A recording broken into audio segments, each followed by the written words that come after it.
February 1689 ला माझ्या राजाला पकडलं आणि 11 मार्चला माझ्या राजाने हा देह सोडला. 40 दिवस इतक्या हाल अपेष्टा झाल्या, अंगावर एक कपडा ठेवला नाही.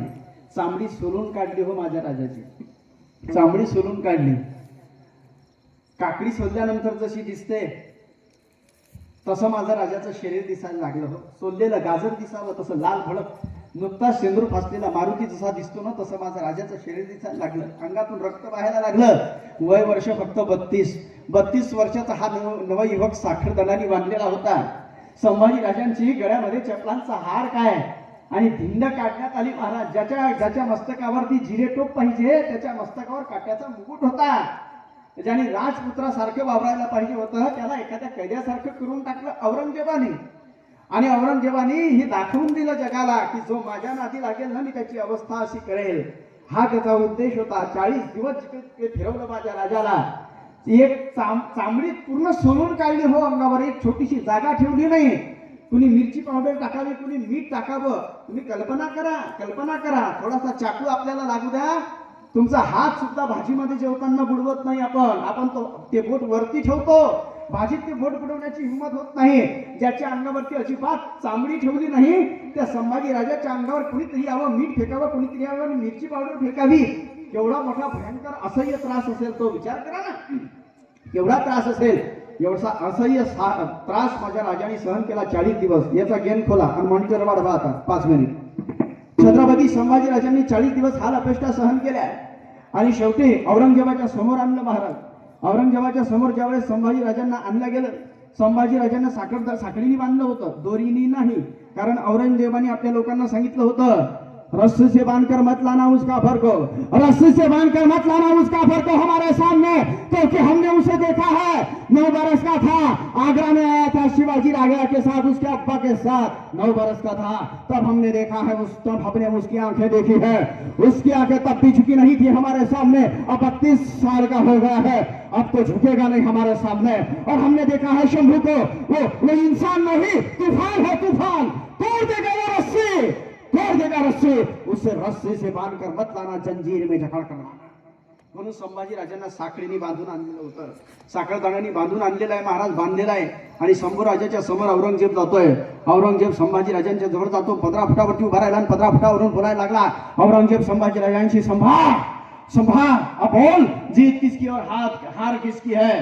त्यावेळेस डोळ्यातून अंगार फेकत संभाजी राजा औरंगजेबाला म्हणतात एक बार मेरे हाथ खोल कर देख औरंग, एक बार मेरे हाथ खोल कर तो देख कि मैं नहीं मेरे हाथ की शमशेर बताएगी हार किसकी और जीत किसकी. एक बार मेरे हाथ खोल कर तो देख. औरंगजेब चिडला. औरंगजेब म्हणतो संभा क्या तुम्हें हमसे डर नहीं लगता. बिल्कुल नहीं.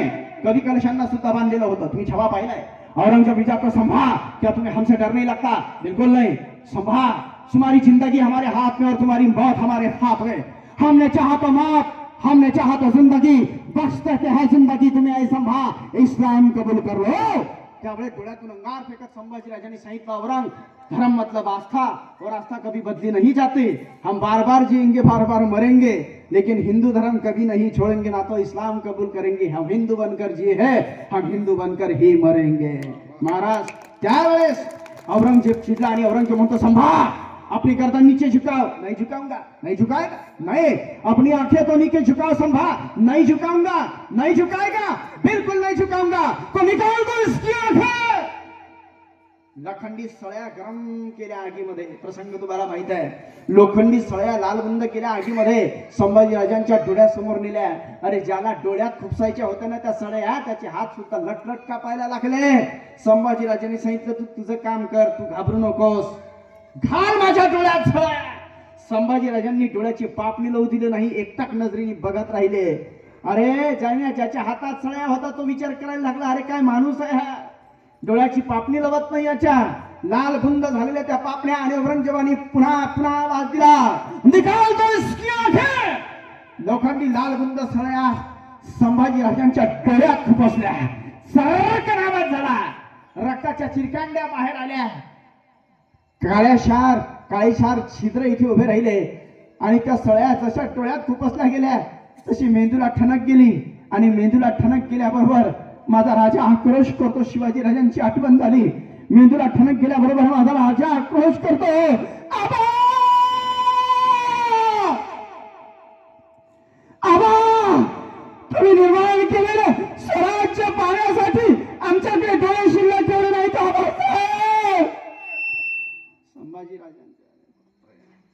संभाजी राजांच्या कानात शिसवतलं ऍसिड, संभाजी राजांच्या कानात ऍसिड ओतलं तेजाब, संभाजी राजांच्या कानातून रक्ताच्या चिरकांड्या बाहेर आल्या.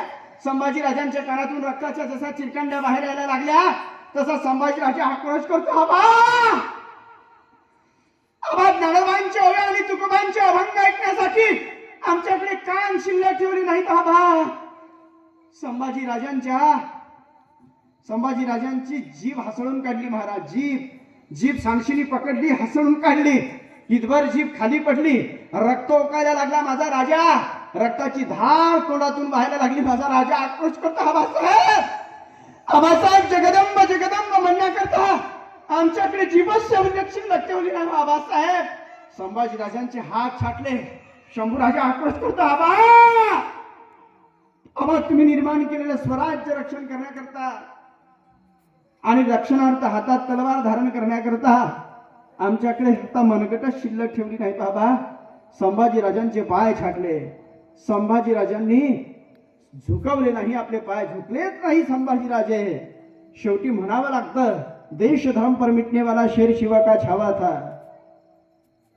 देश धर्म पर मिटने वाला शेर शिवा का छावा था. महापराक्रमी परम प्रतापी एक ही शंभू राजा था. दोनों पैर कटे शंभू के पर ध्येय मार्ग से हटा नहीं. हाथ कटे तो क्या हुआ, सत्कर्म तो छुटा नहीं. तेज पुंज तेजस्वी आंखें निकल गई पर झुका नहीं. दृष्टि गई तो क्या हुआ, राष्ट्रोन्नति का दिव्य स्वप्न तो मिटा नहीं.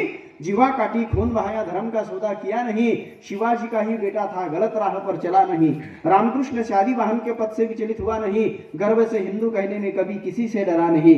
300 वर्ष बीत गए, अब शंभू के बलिदान को कौन जीता रहा कौन हारा, पूछ लो संसार को. कोटि कोटि कंठों में आज तेरा गौरव गान है. अमर शंभू तू अमर हो गया, तेरी जय जयकार है. भारत माँ के चरण कमर पर जीवन पुष्प चढ़ाया था. है दूजा दुनिया में कोई जैसा शंभू राजा था. देश धर्म पर मिटने वाला शेर शिवा का छावा था. महापराक्रमी परम प्रतापी एक ही शंभू राजा था. एक ही शंभू राजा था. संभाजी राजांनी स्वतःच्या प्राणाची आहुती दिली, पण संभाजी राजांनी धर्म सोडला नाही. त्या संभाजी राजांच्या उपकाराची जाण तुम्हा आम्हाला नक्कीच असली पाहिजे. आपण ती ठेवली पाहिजे. विठाला विठाला.